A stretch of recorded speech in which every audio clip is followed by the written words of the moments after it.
ఓం నమో వెంకటేశాయ.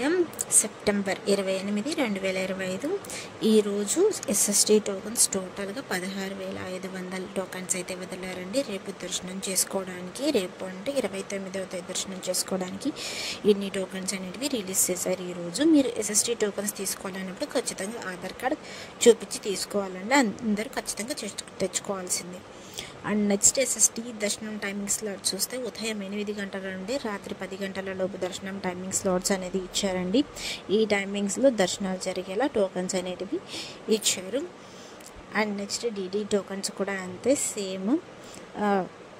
సాయంత్రం పూట మ్యాక్సిమము 3 లేదా 4 గంటల నుంచి ఇవ్వడం అనేది స్టార్ట్ చేస్తారు. సో అందుకనే ముందే రావడానికి ట్రై చేయండి. ముందే వస్తే టోకన్స్ అనేది త్వరగా లభిస్తాయి.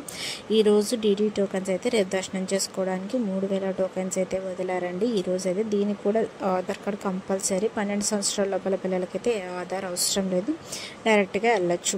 అండ్ డీడీ దర్శనం టైమింగ్ స్లాట్స్ చూస్తే ఉదయం 10 గంటల నుండి మధ్యాహ్నం 2 గంటల వరకు దర్శనం టైమింగ్ స్లాట్స్ అనేది ఇచ్చారు. అంటే మీ టోకన్స్లో ఈ టైమింగ్సే ఉంటాయి. దీని మధ్యలో టైమింగ్స్ మీకు టోకన్స్ ఇస్తే అందులోనే టైమింగ్, అడ్రస్ విత్ డేట్తో మెన్షన్ చేస్తుంది. మీకు ఇచ్చిన టైమింగ్ కాడకు 1 గంట ముందు వెళ్తే పంపిస్తారండి. అండ్ నెక్స్ట్ ఇంకా టోకన్స్ అనేవి 3 ప్లేసెస్లో ఇస్తారు. అవి కూడా తిరుపతిలో మాత్రమే ఇస్తారండి. విష్ణు నివాసం, ఉదయవి కాంప్లెక్స్ అండ్ శ్రీనివాసం. ఇంకా నిన్నటి రోజున స్వామివారిని ఎంతమంది దర్శించుకున్నారనేది చూద్దాం. 27వ తేదీ 9వ నెల 2025 75,006 మంది స్వామివారిని నిన్నటి రోజున దర్శించుకున్నారు.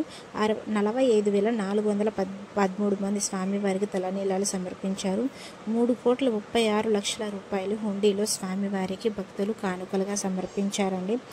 అలానే నిన్నటి రోజున స్వామివారిని దర్శనం చేసుకోవడానికి ఎంత సమయం పడింది? నేరుగా సర్వదర్శనం వెళ్ళే వాళ్ళకైతే సుమారుగా నిన్నటి రోజున 24 గంటల సమయం అయితే పడింది.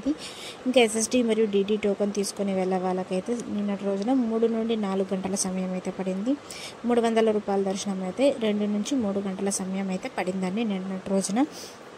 ఎస్ఎస్టీకి డీడీకి డిఫరెన్స్ ఏంటంటే ఎస్ఎస్టీ టోకన్ తీసుకొని మీరు ఎలాగైనా వెళ్ళొచ్చు, ఏ స్కానింగ్ అవసరం లేదు. డీడీ టోకన్ తీసుకున్నప్పుడు మాత్రం ఖచ్చితంగా శ్రీవారి మెట్టు మార్గమే వెళ్ళాలి. అక్కడికి వెళ్ళాక 1200 మెట్టు దగ్గర మీ టోకన్ అనేది స్కాన్ చేసుకోవాలి, లేకపోతే మీ టోకన్ అనేది వ్యాలిడ్ అవ్వదు. ఎస్ఎస్టీ టోకన్ తీసుకొని శ్రీవారి మెట్టు మార్గం కూడా వెళ్ళొచ్చండి, ఏం ప్రాబ్లం ఉండదు. 300 రూపాయల దర్శనం అయితే కేవలం ఆన్లైన్లో మాత్రమే బుక్ చేసుకోవాలి.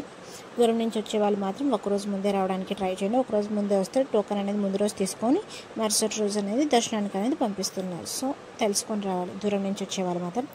Thank you for watching. Please like, share and subscribe my channel. అందరికీ ధన్యవాదాలు. ఓం నమో వెంకటేశాయ.